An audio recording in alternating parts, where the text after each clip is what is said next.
मंडळी नमस्कार. पार्थ बावस्कर या चॅनलमध्ये तुम्हा सगळ्यांचं स्वागत.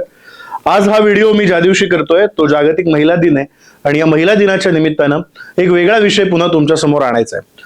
होळी झाली आणि होळीच्या निमित्ताने दिल्लीमध्ये जो भयानक प्रकार घडला तो तुम्हाला अवगत असेल, तुम्हाला त्याच्याबद्दल माहिती मिळाली असेल.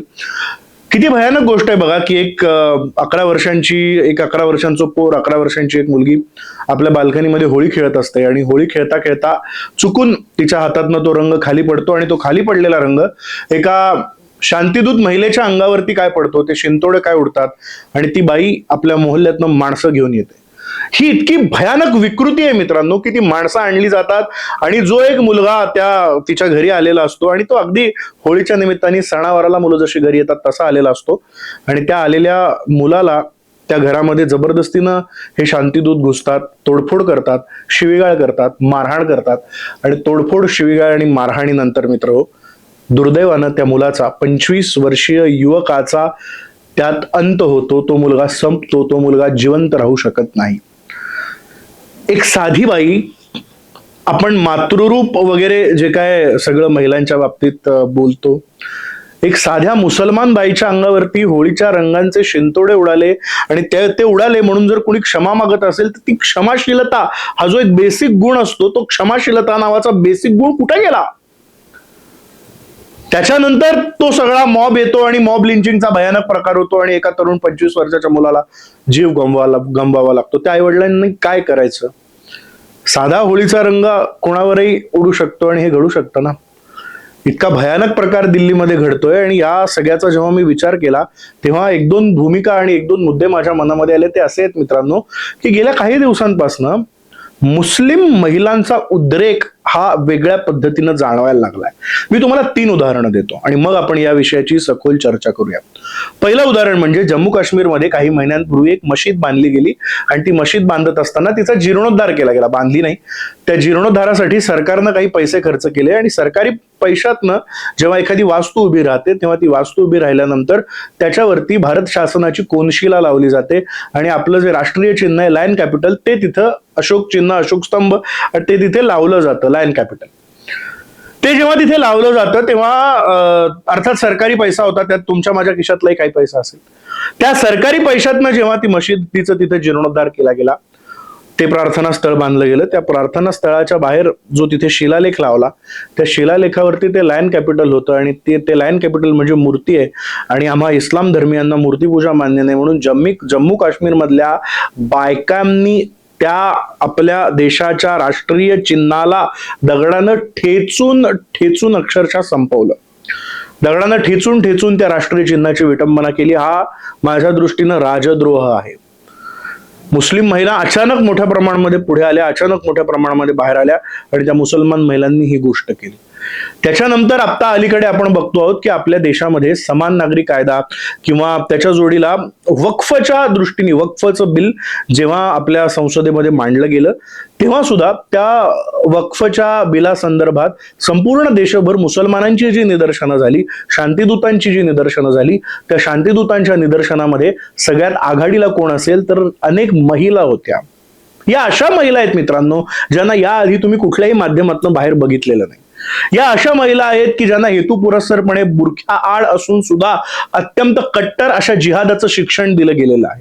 अगदी कालपरवा गेल्या 8-10 दिवसांपासून भडकलेलं इस्रायल, इराण आणि अमेरिका यांच्यातलं युद्ध असोत मित्रांनो, या सगळ्या युद्धाच्या पार्श्वभूमीवर सुद्धा आपण बघतो आहोत जम्मू काश्मीरमध्ये ज्या मोठ्या प्रमाणामध्ये दंगे सुरू आहेत किंवा मोठ्या प्रमाणामध्ये महिलांची एक जी हिंसक आणि जी एक प्रक्षोभक प्रतिक्रिया येते, त्या प्रतिक्रियेबद्दल आपलं काय मत आहे? त्या प्रतिक्रियेबद्दल आपण बोलणार आहोत की नाही?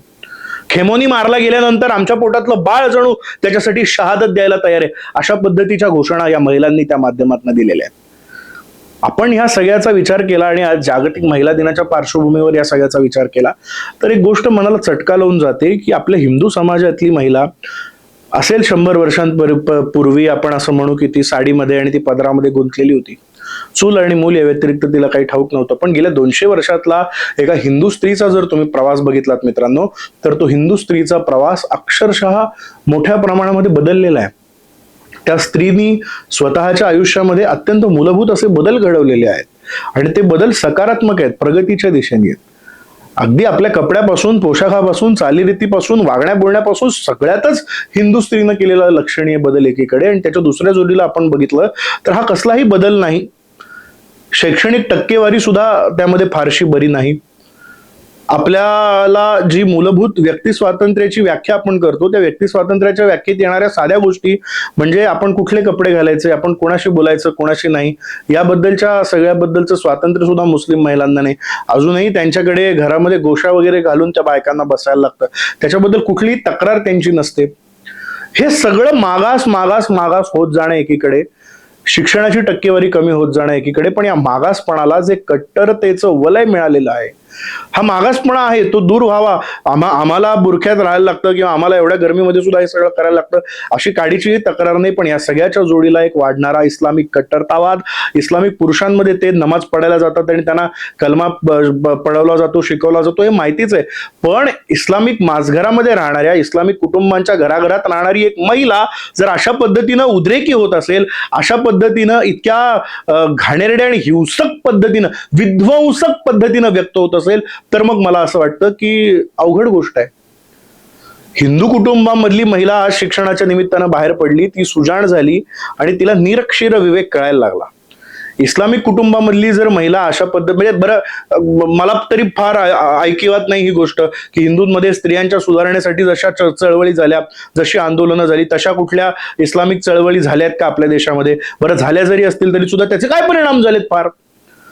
जर बुरख्याआड राहिलेली इस्लामिक बाई इतकी जर कट्टर होत असणार असेल आणि एका 11 वर्षाच्या मुलीच्या हातून चुकून पडलेला तो रंगाचा फुगा जर तिला एका हिंदू मुलाचा जीव घ्यायला प्रवृत्त करत असेल, तर मग या विध्वंसाला काय म्हणायचं?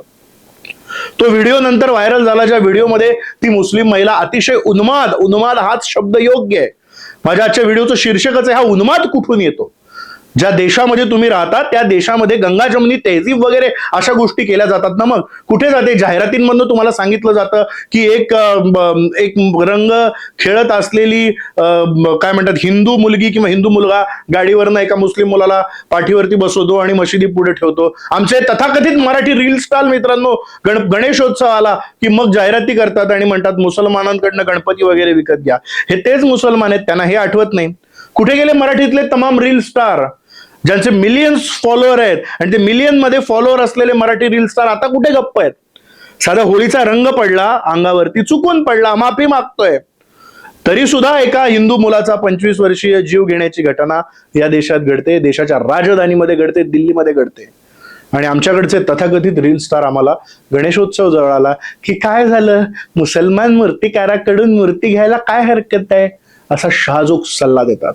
मला सांगा, किती मेनस्ट्रीम मराठी मीडियाने ही बातमी कव्हर केलेली आहे? किती मीडियाच्या लोकांना असं वाटलेलं आहे की नाही खरंच हा घडलेला प्रकार फार भयानक आहे? अर्थात आज आत्ता ताजी बातमी, म्हणजे मी हा व्हिडिओ करण्याच्या आधीच दुपारपासून ते पुन्हा एकदा ती बातमी आली आणि व्हायरल झाले की दिल्लीच्या ज्या मुख्यमंत्री आहेत त्यांनी कडक कारवाई केलेली आहे, आणि अर्थात ज्या घरातनं हा सगळा प्रकार घडला ते शांतिदूतांचं घर बुलडोझरनी जमीनदोस्त केलेलं. पण मी म्हणतोय की अशी किती मुसलमानांची घरं आम्ही बुलडोझरनी जमीनदोस्त करणार आहोत?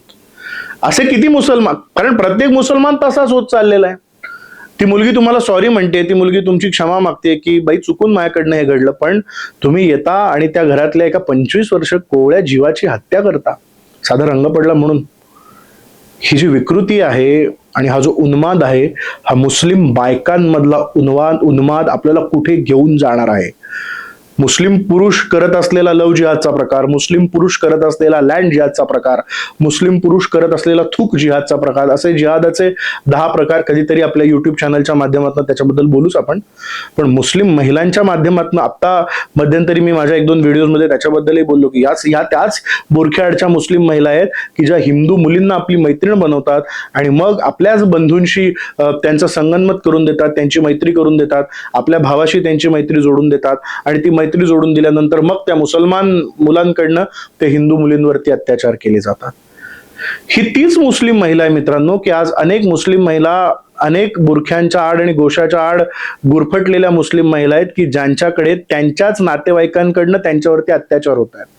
तरी सुद्धा त्या काही बोलत नाहीत. हे कुठे चाललंय? महिला दिनाच्या निमित्तानं महिला सक्षमीकरणाचे आणि महिला किती प्रगत झाली, प्रवृत्त झाली याचा उहापोह आपण करतोच.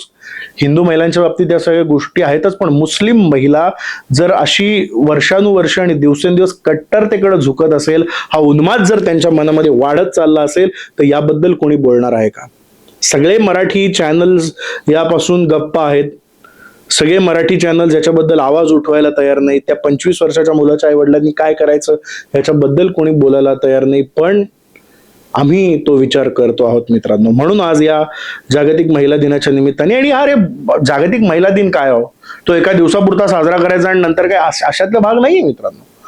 मुद्दा हा आहे ना मित्रांनो, हा जो वाढत चाललेला मुस्लिम महिलांमधला उन्माद आहे, तो उन्माद थांबणार कधी? त्या उन्मादाला आळा घालणार कोण? आणि त्या मुस्लिम महिलांना हे सांगणार कोण की क्षमाशील व्हा? स्त्री मधला जो मूलभूत अंगभूत गुण आहे क्षमाशीलतेचा, तो क्षमाशीलतेचा गुणच जर यांनी मारून टाकला असेल आणि त्याच्या पल्याड जर त्यांचा उन्माद वाढून जर एखाद्याचा जीव घेण्यापर्यंत त्यांची मजल जात असेल, तर मग आतापर्यंत मुस्लिम पुरुषांपासून आपल्याला धोका होता. आता घराघरात मुस्लिम माझघरातल्या मुस्लिम महिलांपासून, बुरखा घातलेल्या गोशा पांघरलेल्या मुस्लिम बाईपासून सुद्धा आपण सावध राहावं, असाच सल्ला हिंदूंना द्यावा लागेल. अवघड गोष्ट आहे. आपल्याबद्दल एखादा असा प्रकार घडला असता, कोणी रंग टाकला असता, तर कायदा मुळात, आता याच्या सगळ्याच्या पल्याड जाऊन गोष्ट सांगतो, दर माझ्या व्हिडिओमध्ये हे मुद्दे येतात. पुरोगामी आणि कायद्याचे रक्षक, संविधानाचे रक्षक आणि पुरोगामी हे या प्रकारावर गप्प असतात. माझे व्हिडिओ जर तुम्ही बघत असाल तर मी पुन्हा पुन्हा तुम्हाला सावध करतो.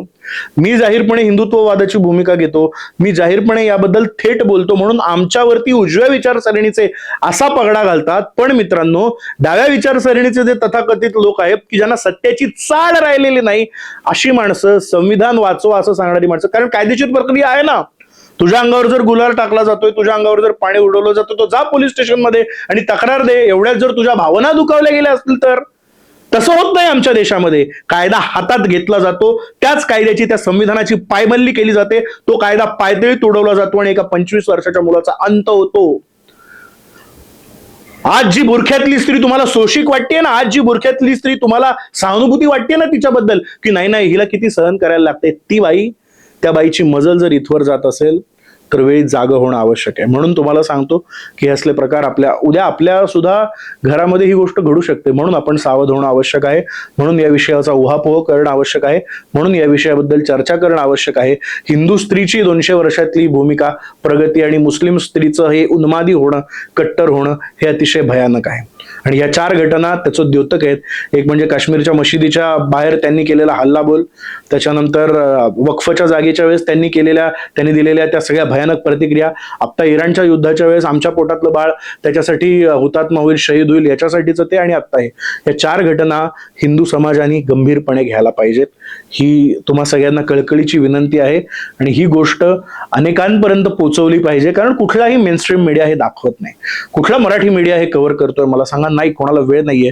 ती सगळ्या मंडळींनी पुरोगामित्वाची एक झालर स्वतःवरती घातलेले, पण सत्य सांगत राहणं हे आमचं काम आहे मित्रांनो, आणि ते काम आम्ही करतो आहोत. म्हणून देव, देश आणि धर्म याबद्दलच्या अशाच अपडेटसाठी पार्थ बावस्कर या चॅनलला सबस्क्राईब करून ठेवा. असे अनेक विषय, असे डोळ्यात अंजन घालणारे विषय आणि वेळीच अंजन घालणारे विषय, याच्याबद्दल आपण बोलत राहणार आहोत. या विषयांबद्दल आपण सगळेजण बोलूयात. लाईक, शेअर, कमेंट, तुम्हाला काय वाटतं, काय आपण कशा पद्धतीने याला सामोरं जाऊ शकतो, याबद्दल तुम्हाला जर काही सुचत असेल तर नक्की कळवा, व्यक्त व्हा. हा व्हिडिओ शेअर करा आणि कमेंट करा. आपण भेटूया पुढच्या व्हिडिओत. जागतिक महिला दिनाच्या मनपूर्वक शुभेच्छा. धन्यवाद.